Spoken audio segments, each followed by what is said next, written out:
From your course instructor Hina Sharif. Chapter 1 हम पढ़ रहे हैं इंट्रोडक्शन ऑफ फार्माकोग्नोसी, जिसमें हमने ट्रेडिशनल और alternative system of medicine start किया था।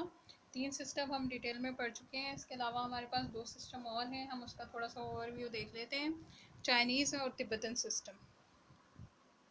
चाइनीज़ सिस्टम ऑफ मेडिसिन के जो फाउंडर थे वो शैन नंग थे, जो कि एक एम्परर थे या बादशाह थे। उनका एरा अबाउट 2700 BC था। और वो एम्परर जो थे वो बहुत ज़्यादा इंटरेस्टेड थे रिसर्च में, मतलब मेडिसिनल प्लांट की, और उन्होंने उस पर बहुत ज़्यादा रिसर्च की अपने कोलीग्स के साथ, अपने लोगों के साथ। और फर्स्ट टाइम उन्होंने एक बुक लिखी जिसका नाम था पेंटिसाओ। पेंटिसाओ का इंग्लिश ट्रांसलेशन नेटिव हर्बल्स है। नेटिव का मतलब जो उनके एरिया में, चाइना में जो हर्ब्स होती थी, नेटिव हर्बल के नाम से उन्होंने एक किताब लिखी जो कि एक तरह की फार्माकोपिया ही वहाँ कंसिडर होती है। और इसमें रिपोर्ट की इन्होंने 365 ड्रग्स। उन्होंने इस बुक पेंटिसाओ के अंदर हर्बल ड्रग्स को 3 कैटेगरी में डिवाइड किया, जितनी भी हर्ब्स चाइना में प्रेजेंट थी। First is emperor herb, second minister herb, और third is servant herb. Emperor herbs, इस पेंटिसाओ के अंदर 120 हर्ब्स ऐसी थी जिसको उन्होंने कहा कि ये एम्परर हर्ब्स हैं, या क्या है, किंग्स हैं। क्यों? क्योंकि इसके अंदर बहुत हाई न्यूट्रिशनल क्वालिटी होती है, ये नॉन टॉक्सिक भी होती हैं, जो आप नॉर्मली न्यूट्रिशन पर्पज़ के लिए ले सकते हैं, नॉन टॉक्सिक होते हैं। और इसको अगर आप लार्ज क्वांटिटी में लेंगे और बहुत अरसे तक भी इस्तेमाल करेंगे, तब भी ये आपको कोई टॉक्सिक इफ़ेक्ट नहीं देगी और आपकी हेल्थ को मेंटेन करेगी। ठीक है, तो इसमें कुछ एग्जांपल्स बुक्स में स्पेसिफाई नहीं है, लेकिन ये नॉर्मली कंसिडर होता है कि जो हम नॉर्मली न्यूट्रिशन के तौर पर लेते हैं, जिस तरह हम कोई भी फ्रूट यूज़ कर रहे होते हैं या डिफरेंट हर्ब्स यूज़ कर रहे होते हैं, तो ये ऐसी हर्ब हैं जो कि किंग हर्ब्स हैं और ये आपको फुल न्यूट्रिशन प्रोवाइड करती हैं और नॉन टॉक्सिक होती हैं। मिनिस्टर हर्ब्स जो होती हैं, इसके अलावा 120 हर्ब्स को मिनिस्टर एक दरमियाना दर्जा दिया गया था, क्योंकि ये थोड़ा माइल्डली टॉक्सिक थी और कुछ इसमें सेव भी थी, कुछ ऐसी थी जो इसमें हल्की सी टॉक्सिसिटी थी। लेकिन इसकी जो मेडिसिनल पावर थी वो बहुत स्ट्रॉन्ग थी। They have strong medicinal value, और ये नॉर्मली डिजीज़ की ट्रीटमेंट के लिए यूज़ होती है। तो ये वो हर्ब्स हैं जो आप मेडिसिनल हर्ब भी जिसको कह सकते हैं। सर्वेंट हर्ब्स सर्वेंट हर्ब जो हैं 125 थी पेंटिसाओ के अंदर, जो उन्होंने मेंशन की थी। और इसका स्पेसिफिक एक्शन होता है डिजीज़ को ट्रीट करने के लिए, लेकिन इसकी डोज को बहुत एडजस्ट करना होता है क्योंकि दे आर टॉक्सिक, और ये डेली बेसिस पे यूज़ करने के लिए हर्ब्स नहीं है। ये वो नॉर्मली ये वो हर्ब्स हैं जो कि टॉक्सिक हर्ब्स में कंसिडर होती हैं, लेकिन जहाँ पर कोई ऐसी डिजीज़ हो जिसमें इसका ट्रीटमेंट हो, तो इसको बिल्कुल कैलकुलेटेड क्वान्टिटी में डोज में दिया जाता है। तो इस तरीके से उन्होंने तीनों हर्ब्स को, तीनों कैटेगरीज़ को कैटेगराइज किया था। शैन नंग ने जो हर्ब्स रिपोर्ट की थी, इनमें से कुछ हर्ब स्टिल मॉडर्न मेडिसिन में यूज़ होती हैं। जैसे एग्जांपल पोडोफाइलम, ये बहुत मशहूर एंटी कैंसर एजेंट है। पोडोफाइलम का नाम आप बार बार सुनेंगे। साथ ही रुबार्ब है। रुबार्ब जो है बेसिकली परगेटिव होता है, ये कॉन्स्टिपेशन रिलीव करने के लिए परगेटिव प्रिपरेशन यूज़ होती है। जब हम टर्मिनोलॉजी पढ़ेंगे तो हम इसकी डेफिनेशन भी देखेंगे, परगेटिव क्या चीज़ होती है। बेसिकली ये कॉन्स्टिपेशन रिमूव करने के लिए जो प्रिपरेशंस होती हैं। जिनसिंग है। जिनसिंग बेसिकली चाइनीज़ हर्ब है, ये इम्प्रूव करती है इम्यूनिटी को, और ये हेल्थ के लिए ली जाती है जिनसिंग। स्टमोनियम है, स्पाज्मोलाइटिक है। नथुरा स्टमोनियम से इसको ऑब्टेन किया गया था। और ये क्या करती है, जब जीआई ट्रैक्ट की इंक्रीज़ हो जाती है, पेरिस्टालसिस मूवमेंट इंक्रीज़ हो जाती है, जैसे फूड पॉइजनिंग के केस में जिसमें शदीद दर्द होता है, उसमें स्पाज्मोलाइटिक एजेंट्स यूज़ होते हैं। सिनेमन बार्क है। सिनेमन बार्क कार्मिनेटिव होती है। कार्मिनेटिव वो कंपाउंड्स होते हैं जो कोई के डाइजेस्टिव ट्रैक्ट से एक्सेसिव गैसेस को रिमूव करते हैं। जो अगर डाइजेशन प्रॉपर ना हो, जो भी आपका अब्डोमिनल पेन होता है वो किसकी वजह से होता है, गैसेस की वजह से होता है, तो उसमें कार्मिनेटिव यूज़ की जाती हैं। सिनेमन बार्क जो कि दालचीनी होती है, ठीक है, वो फर्स्ट टाइम इन्होंने रिपोर्ट की थी कि इसके अंदर ये मेडिसिनल पावर है। Ephedra.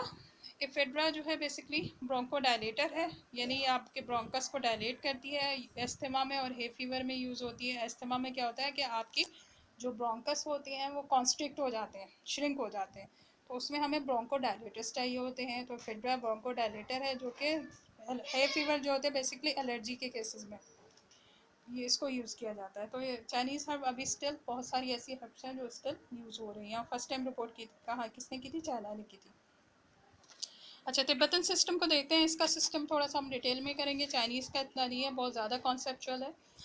Tibetan system of medicine में हमारे पास ये प्रैक्टिस होता है south east and central Asia के अंदर। इंट्रोडक्शन है। तिब्बत में बहुत ज़्यादा नेचुरल रिसोर्सेज हैं। फ्लोरा फौना के, flora means plant family, plant kingdom, और फौना मीन्स एनिमल किंगडम। बहुत ज़्यादा सोर्सेज हैं क्योंकि हिली एरियाज बहुत ज़्यादा हैं, फॉरेस्ट बहुत ज़्यादा है, तो वहाँ पर बहुत सारी नेचुरल रिसोर्सेज हैं। और ये सिस्टम फर्स्ट टाइम ओरिजिनेट हुआ था 3800 ईयर्स बैक। इवन जो बुद्धा है उससे पहले जो रिलीजन्स थे उसमें भी ये प्रैक्टिस किया जाता था, तो at the two the time of non Buddhist religion. ठीक है, तो इट्स वेरी एंशंट, बहुत ज़्यादा पुराना सिस्टम है। और ये इसमें जो डेवलपमेंट आई थी, एक्सटेंसिवली डेवलप हुआ था ये 7th और 8th सेंचुरीज़ के अंदर।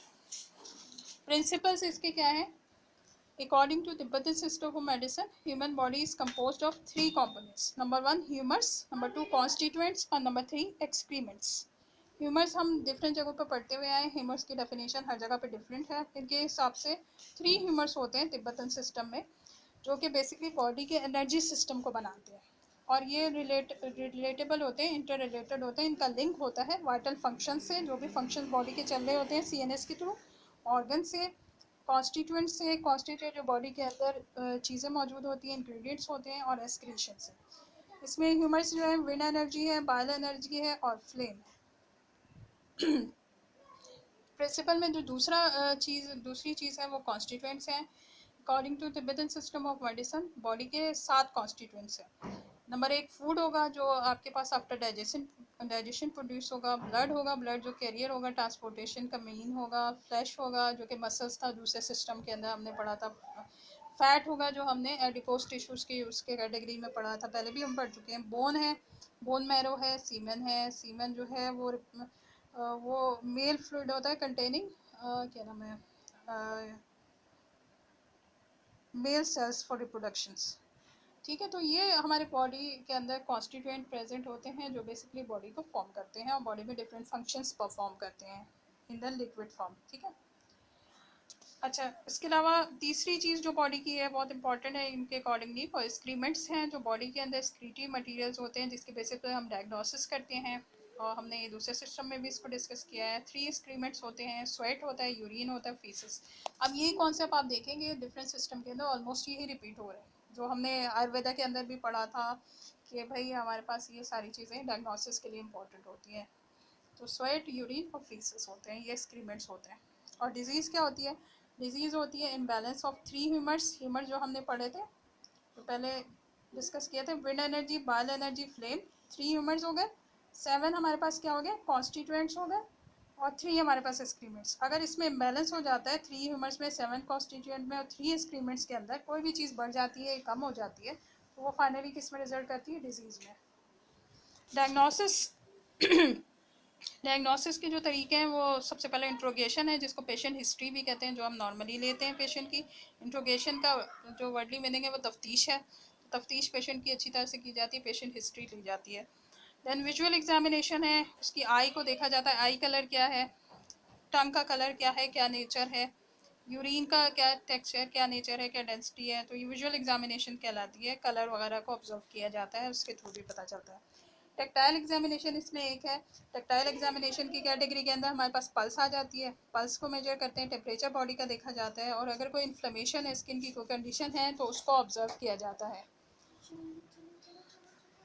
ट्रीटमेंट के लिए क्या करते हैं ये?